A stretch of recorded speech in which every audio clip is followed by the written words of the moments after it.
Afternoon, guys. Welcome to Ungex head office. I'm Jared. If you haven't tuned into any of our live videos before, if you have and you haven't clicked the like or subscribed to us yet, can you please do so now? That way we don't have to chase you up in the future to have you guys here for our live podcast. So, yeah, just going forward today, I want to let you guys know last time I did a very Ungex product sort of based live video last week on Thursday, and today my plan was to sort of try and approach it from more of a Q&A perspective, because we've had a lot of questions come in over the last week and fortnight, just in relation to Morgellons, parasitosis, and a few other things as well. So I just wanted to touch on that stuff today and try and answer as many questions as I can.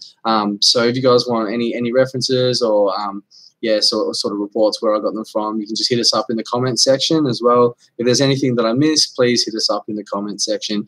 Before I get into the parasitosis, I just want to quickly touch on products, just very quickly, guys, to let everyone know there's an end of financial year special that's going on with Ungex right now. So anyone who's looking to begin a new skin treatment sort of platform, to go through that now, there's actually a 2-for-1 offer. So it's a fantastic time to begin with really, really good value. So I just wanted to touch on parasitosis today and just give everyone sort of a basic understanding of it and what defines it as being either a phenomenon, a real one, or a psychological one. So firstly, if we look on Wiki, we find that delusional parasitosis, it's also known as delusional infestation or Ekman syndrome. So that's often confused with something else as well, which is shaky leg syndrome.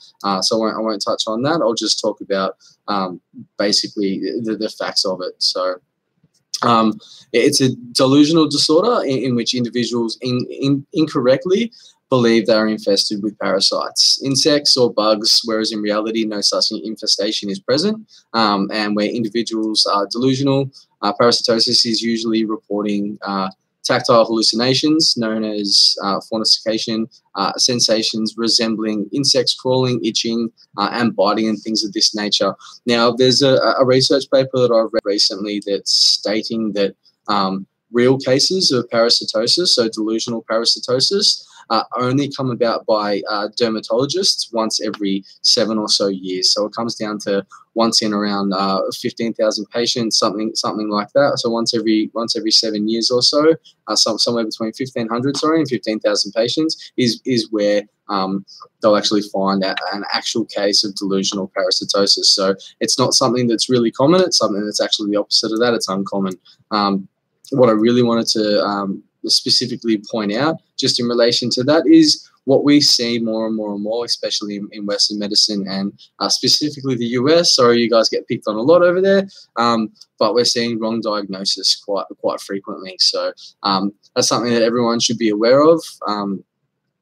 I suppose if we go into signs and symptoms, things they say are pointing towards delusional parasitosis. One of the things that they cite as being symptomatic is the matchbox sign. So basically presenting a sample. So anyone who's presenting a sample to a doctor or a dermatologist, generally in a matchbox or in a sandwich bag or in a Glad wrap bag or something like that, straight off the bat, especially in the US, one of the conclusions they can come to is delusional parasitosis. And unfortunately, it's that one thing, that matchbox sign, that's the only thing they need to actually make that diagnosis. So anyone who's suffering from actual parasite infestation, and some of the signs are quite similar, it's really easy for them to be able to be diagnosed with delusional parasitosis. And the reason that I'm going into this today, guys, is because I'm actually working with quite a few clients presently, and we've had these questions come in from a lot of them in the past and recently as well, just about wrong diagnosis, delusional parasitosis, and the difference between the two. So it's quite easy to get the wires crossed there in relation to which is which, and like I was saying, my personal opinion is that those genuine episodes of delusional parasitosis are quite a lot rarer than what we think. Now, it's been stated that in one research study done by North Carolina as well. Those guys do some good work over there. That there was 50 test subjects that were complaining and originally diagnosed with delusional parasitosis, and it was 48 out of the 50 that they found in once they did scraping tests, they actually found springtails present. So it's another form of parasites. It's a legitimate phenomenon, something that actually was occurring, where the dermatologists at the start, due to the fact they're not parasitologists, due to the fact, they're not biologists, they were just unable to find any live specimens, and anyone that's presented with the matchbox can just automatically be diagnosed with delusional parasitosis. So it's something that, be very wary of that. And thanks for that question, guys. It's something that's been really, really good to sort of be able to touch on. I'm going to present a fair bit more information today about that. So there's some other things as well. So secondary functional diagnosis can mean that basically someone's partner or sister or brother or someone in the same household as them has been convinced that they've also should be diagnosed with some sort of parasite infestation. Now, the problem with this is it's assuming that the person originally diagnosed with delusional parasitosis has passed it on through the act of mere suggestion that their partner would be feeling the same symptoms, or their brother or sister or someone living in close proximity.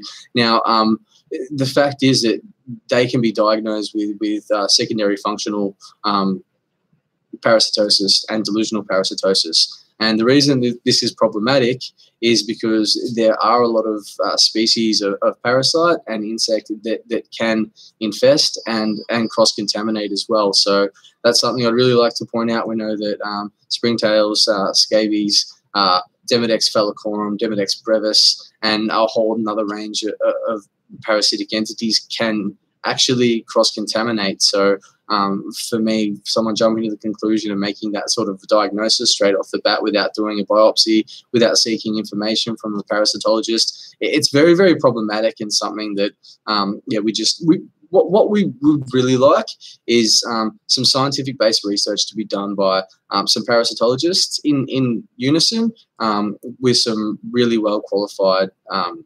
dermatologists as well. And I won't mention any names, but there's one particular female doctor who used to work in South America's like Peruvian jungles and working with parasites. She's actually a dermatologist as well. So we've actually forwarded some requests from patients and clients just about if she can sort of look into doing a bit of a case study or do some research papers, because she's done some really, really awesome fact-based stuff. But just confidentiality-wise, I won't drop any names there, guys. So sorry about that. I'll just go back into, just for definition, treatments and what they predominantly are. So anyone diagnosed with delusional parasitosis, so you've got primary forms of treatment would usually be the same sort of medication they give to someone with schizophrenia. So now the problem with this is if it's a real-world phenomenon, so if it's a physical problem and they're diagnosing a delusional or psychotic issue, and they're medicating for that, then the people are going to have basically no ability to be able to recover. And the problem is it's then going to become more problematic in that they're going to complain more so about the symptoms getting worse. So, and there are cases that I've worked with personally where people are having those diagnoses later after the wrong diagnosis of delusional parasitosis. So yeah, it's really no laughing matter, and it's just something that we're trying to get out there more in the medical world now and explain to dermatologists in the field in Melbourne, which there's a few now, and some of the doctors in Iran have been fantastic in backing us and supporting us. And it's something that I'll do a video in the future, thanking everyone for their help there. So everyone that's getting behind us, and the guys driving the scientific research as well, we want to say thank you to those guys. So I'll just move forward from there. So I want to talk about another study as well that's sort of looking into the disorder, and it's the same one again. It's delusional parasitosis. and it's also linked in with Morgellons as well. And that's something I've been meaning to talk a little bit more about quite recently. And there's a lot of clients that I'm working with at the moment that are suffering from Morgellons. And there's a big debate in the scientific world and the medical world now, which is centered around whether Morgellons is also just another form of delusional parasitosis, or whether it's a real world phenomenon. So there's been some conclusions done. There's a few people that have come to the conclusion that it is psychosis, a form of psychosis, and that is the actual medical definition for it. So let me clear that up now in stating that the jury is still out on it. So when the Center for Disease Control in the States is currently undergoing like major research at this point in time to find out whether that's true or not, we can say that the jury is still out on that. So if anyone wants some more information on that, then basically I'm happy to provide it. But so one of the MDs out there that's conducting the research, they're actually working with biologists and parasitologists and dermatologists as well. Those guys all together are going to be able to come up with some good scientific-based stuff and some research that sort of we've been fighting to see for a while. So I'll just go back into the study, and it's actually naming Morgellons as a controversial disorder that's mainly been spread from patient to patient through the internet, which isn't true. It's something that's sort of traced back to some papers written by doctors in the 1700s as well. So I'll just go into the fact that most dermatologists rather feel that the disorder is actually a manifestation of delusional parasitosis. And once again, I'd sort of caution against that, and the fact that actual cases of delusional parasitosis are quite few and far between, and there's quite a lot of studies that they've looked at where patients have been presented to doctor after doctor after doctor, and it's been very made difficult for a lot of the clients I've had from a personal level that either have written down on their chart quite early on that it's delusional parasitosis, and then later on they find out that it's something that was real world. And there's a whole array of excuses that doctors make up basically to get out of the fact that it was a wrong diagnosis that was made at the start. So due to the fact that this delusional parasitosis is so easy to diagnose, a lot easier than doing biopsies and skin scrapings and the things that really need to be done to find the sort of parasites that we work with and deal with at Ungex. So I'll just list a few of the things that we can treat and deal with. So basically any conditions that are caused by or like directly by scabies, and then you've got your Demodex, so Phellocorum and your brevis. Springtails will be eradicated by the PDT that we use here, as well as a bunch of other parasites as well. So I don't want to get all product based with you guys today. I want to just really focus on basic treatment and talking about parasitosis. So moving forward from that, I just want to jump back into some of the notes I've taken to present to you guys today. But sort of getting to the halfway point in my video, I always let you guys know, please hit the like button, hit the subscribe. And if there's any questions that you want asked, pop them up on the screen for me. I'll try and get to them. I do have a list of things that I've got to get through as well. So thanks everyone for tuning in. But yeah, please hit the like, hit the subscribe button. So firstly, and with some patients with parasitosis, this is what new research is saying. So, and that can be caused by tick or contact dermatitis, an allergy, for example. Now, what that's an allergy to, we can't say. What I can say from speaking from a facts perspective is that working with the Ungex protocol and people that are suffering from contact dermatitis or those skin issues, we know that when we subject them to the microscopic testing and we have a look at the slides, those people are generally having higher populations of Demodex mites in one particular area, and it's generally the areas where the dermatitis is problematic. So it's not an unreasonable leap from there to say that the Demodex either contributing to the bacteria and causing the allergic reaction, either worsening it or causing it initially. So we're not sure. So research is being done on that at the moment. What we can say that is factual is that when they undergo the Ungex protocol, they're having relief from the symptoms that they're suffering from. So these are really positive things, and that's just to put it in a factual way. So However, the dermatitis, if it's triggered somehow by stresses, we're finding that when we treat this so-called psychological issue with a real-world treatment, they're having a physical reaction to it, which is positive. So for me, that's problematic. I like to think quite logically, and so basically, my train of thought is if it's a psychological problem, they need psychological help and medicine that deals with psychotic issues to be able to recover and get better from it.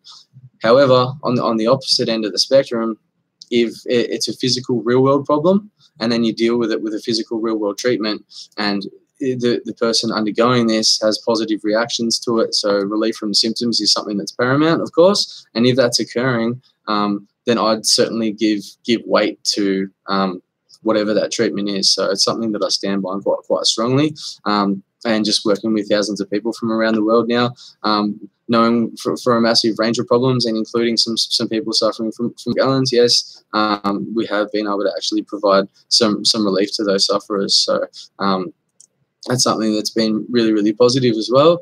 And for me, it feels as if it's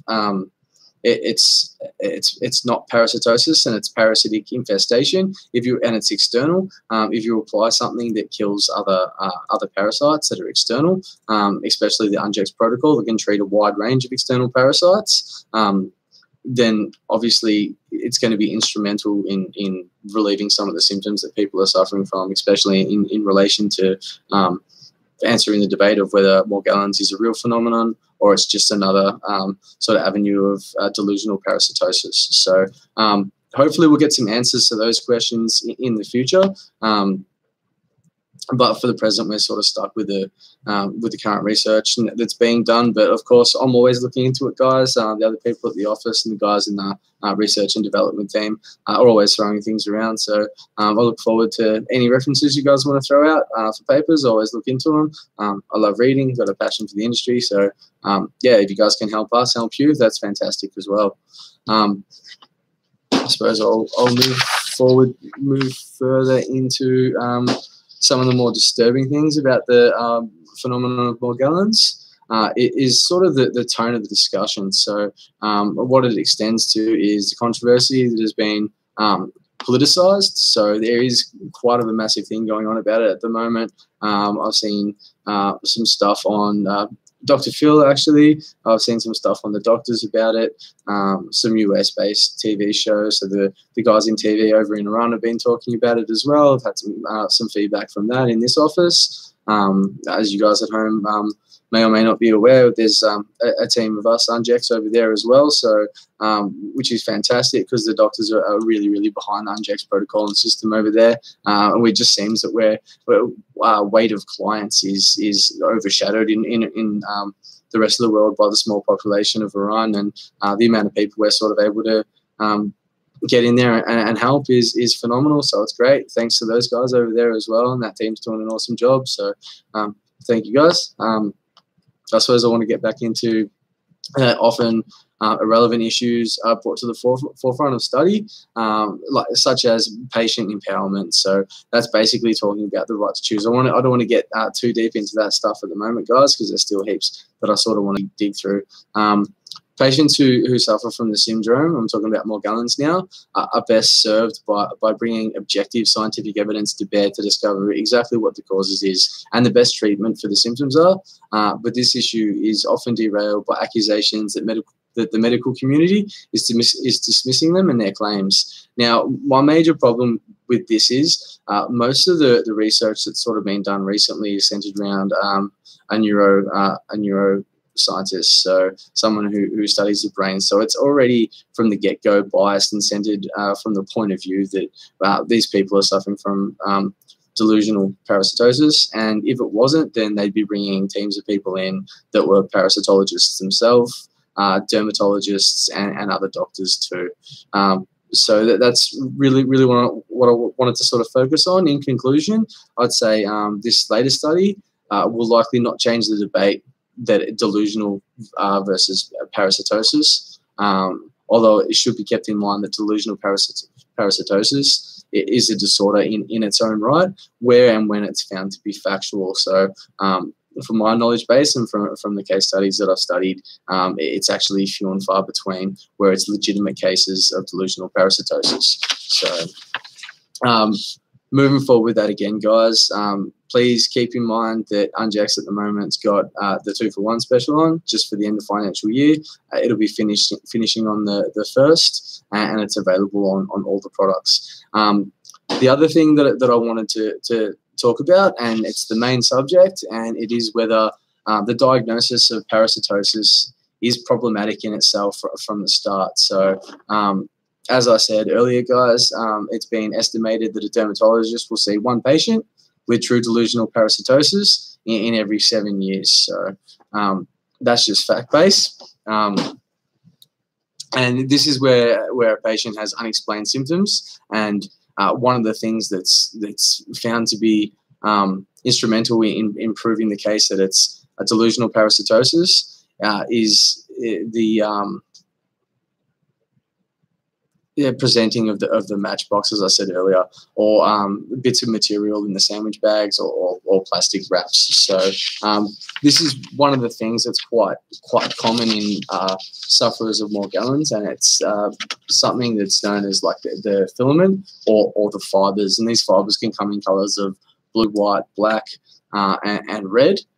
So anyone who's presenting bits of material to a dermatologist or a doctor straight off the get-go will run the risk of having the diagnosis of delusional parasitosis from the start. So this is kind of contrary to my common opinion of what medicine's been. And from the start, I always thought that science was really logic-based. So a personal opinion in that is if someone's suffering from some sort of microscopic organism that's having some sort of effect like that, where they're leaving physical traces, then it seems to be logical for the people suffering from the disorder to actually collect that and then present it to someone who they think will then help them, that wouldn't just automatically be biased and straight away label them as psychotic, especially if they haven't done a biopsy, especially if they're not checking what some of the other symptoms are.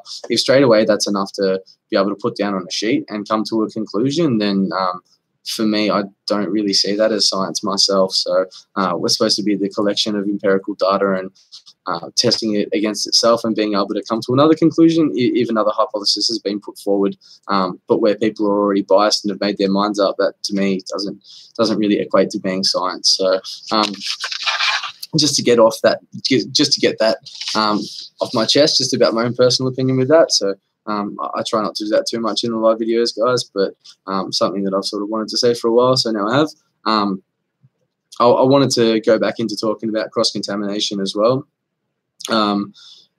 just in relation to people's partners and things where basically multiple people in the same household have been affected by the same symptoms. So they can call it the secondary contraction of parasitosis, which is problematic as well. So the main thing I'd sort of point out there is whether you talk about the cases labelled as physicians as incorrect diagnosis that were originally delusional parasitosis. It's something that definitely needs to be addressed. I think that's the real elephant in the room. So the last thing I really wanted to say on the subject, and a fact of the matter is, what we're seeing labelled as delusional parasitosis, a lot of the time has to be re-diagnosed later, and usually is as one particular type of infestation or another.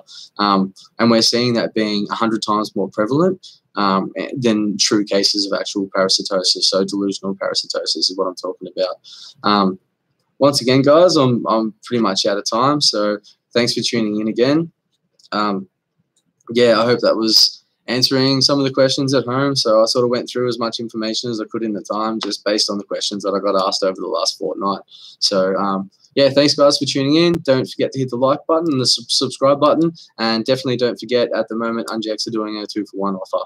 So cheers guys, and I'll see you all again on Thursday.